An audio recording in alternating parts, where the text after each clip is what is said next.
അപ്പോൾ ഇന്നലെ മുതൽ സോഷ്യൽ മീഡിയയിലടക്കം ബുദ്ധിമുട്ടുകൾ ഉണ്ടായിട്ടുണ്ട്. ഇന്നലെ രാത്രി തന്നെ എന്നെ കോഴിക്കോട് സംസ്കാര സാഹിതിയുടെ ഒഫീഷ്യൽ ഗ്രൂപ്പിൽ നിന്ന് അതിൻ്റെ ചെയർമാൻ കാവിൽ പി മാധവൻ റിമൂവ് ചെയ്തിരുന്നു. അപ്പോൾ അത് ഇന്ന് ഞാൻ ഇതുപോലെ തന്നെ മാധ്യമങ്ങളോട് പറയുകയും ഞാൻ സ്റ്റേറ്റ് ഭാരവാഹിയാണ്, എന്നെ റിമൂവ് ചെയ്യേണ്ട ഒരു അധികാരവും ശരിക്കും പറഞ്ഞാൽ ഈ ചെയർമാനില്ല. ഞങ്ങളുടെ ചെയർമാൻ എന്ന് പറയുന്നത് CR മഹേഷ് MLA ആണ്. അദ്ദേഹം സ്ത്രീകൾക്കൊപ്പം സഹജീവികൾക്കൊപ്പം നിൽക്കുന്ന ഒരു മനുഷ്യൻ കൂടിയാണ്.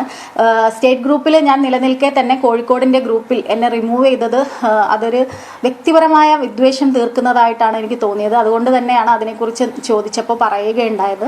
ഇത് നിങ്ങളോട് അത് പറഞ്ഞ് കുറച്ച് സമയം കഴിഞ്ഞപ്പോൾ തന്നെ ആ റിമൂവ് ചെയ്ത കോഴിക്കോടിൻ്റെ സംസ്കാര സാഹിതിയുടെ ചെയർമാനായ കാവിൽ പി മാധവൻ തന്നെ ആ ഗ്രൂപ്പിലേക്ക് എന്നെ തിരിച്ചെടുത്തിരിക്കുകയാണ്. അത് തിരിച്ചെടുത്തത് ഞാൻ വലിയ പ്രതീക്ഷയോടെയാണ് കാണുന്നത്. കോൺഗ്രസ് എന്ന് പറയുന്ന പ്രസ്ഥാനത്തിനകത്തിരുന്ന് അവിടെ സ്ത്രീകൾ അനുഭവിക്കുന്ന പ്രശ്നങ്ങൾക്ക് പ്രതികരിക്കാനുള്ള ഒരു സ്പേസ് നിലനിൽക്കുന്നുണ്ട് എന്ന് കാണുന്നത് തന്നെയാണ് എനിക്ക് വലിയ പ്രതീക്ഷ എൻ്റെ പ്രസ്ഥാനത്തിലുണ്ട്. അപ്പോൾ അതുകൊണ്ട് വളരെ പ്രതീക്ഷയോട് കൂടി കാണുകയാണ് അതിനെ. ഇപ്പം നമുക്കൊരു തദ്ദേശ സ്വയംഭരണ തെരഞ്ഞെടുപ്പ് നടന്നുകൊണ്ടിരിക്കുകയാണ്. പറയാൻ നമുക്ക് രാഷ്ട്രീയപരമായിട്ട് കോൺഗ്രസിന് പറയാനുള്ള ഒരുപാട് കാരണങ്ങൾ, ഒരു 10 വർഷത്തെ ഭരണത്തിൽ ജനങ്ങൾക്കുണ്ടായ കുറേ ബുദ്ധിമുട്ടുകൾ, പ്രതിഷേധങ്ങൾ, പ്രതികരണങ്ങളൊക്കെ പറയാനുള്ള ഒരു സമയം കൂടിയാണ്. എന്നിട്ടും ഞാൻ എന്തുകൊണ്ട് ഈ സമയത്ത് കോൺഗ്രസിനെതിരെ അല്ലെങ്കിൽ അങ്ങനെ പ്രതികരിച്ചു എന്നൊരു തോന്നലുണ്ടായതുകൊണ്ടാവാം ഒരുപാട് ആളുകൾ എന്നെ വിമർശിച്ചുകൊണ്ടും എന്നെ ഇൻബോക്സുകളിൽ ജീവനോടെ വെച്ചേക്കില്ല എന്ന് പറഞ്ഞൊക്കെ എനിക്ക് മെസ്സേജുകൾ വരുന്നുണ്ട്. അത് എന്നെ സംബന്ധിച്ച് എനിക്ക് പറയാനുള്ള കാര്യം, കഴിഞ്ഞ ദിവസം പരാതി വന്നത് ഒരു 23 വയസ്സുള്ള ഒരു പെൺകുട്ടിയുടെ പരാതിയാണ്.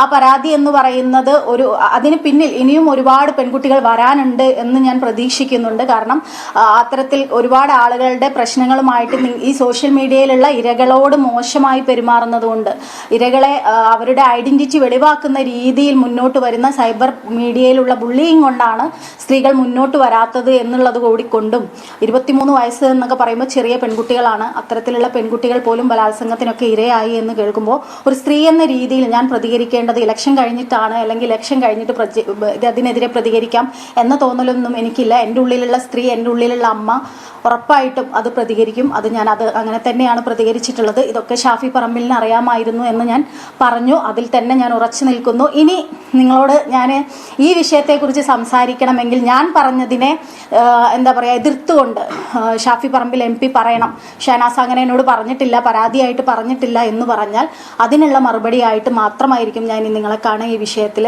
അല്ലാതെ സൈബർ ബുള്ളിങ്ങിന് നിയമപരമായിട്ട് മുന്നോട്ട് പോകേണ്ടത് നിയമപരമായിട്ട് തന്നെ മുന്നോട്ട് പോകും. അല്ലാതെ ഈ വിഷയത്തിൽ എനിക്ക് പ്രത്യേകിച്ച് കൂടുതലൊന്നും പറയാനില്ല. പറയാനുള്ളതൊക്കെ ഞാൻ പറഞ്ഞിട്ടുണ്ട്. ഇനി അനിവാര്യമായ സമയങ്ങളിൽ ഒന്നുകിൽ ഞാൻ നിങ്ങളെ വിളിച്ചറിയിക്കും, അല്ലെങ്കിൽ ഏതെങ്കിലും രീതിയിൽ എൻ്റെ സോഷ്യൽ മീഡിയ പ്ലാറ്റ്ഫോമിലാണ് ഞാൻ എല്ലാ കാലത്തും എനിക്ക് പറയാനുള്ളത് ഞാൻ പറയാറുള്ളത്. ആ സമയത്തൊക്കെ മീഡിയാസ് എനിക്ക് വലിയ രീതിയിൽ സപ്പോർട്ട് തന്നിട്ടുണ്ട്. അപ്പം നിങ്ങളോട് ഞാൻ അറിയിക്കുന്നതായിരിക്കും. അല്ലാതെ ഇതിനെക്കുറിച്ച് പിന്നെ പ്രത്യേകിച്ചൊന്നും പറയാനില്ല. ഇപ്പോൾ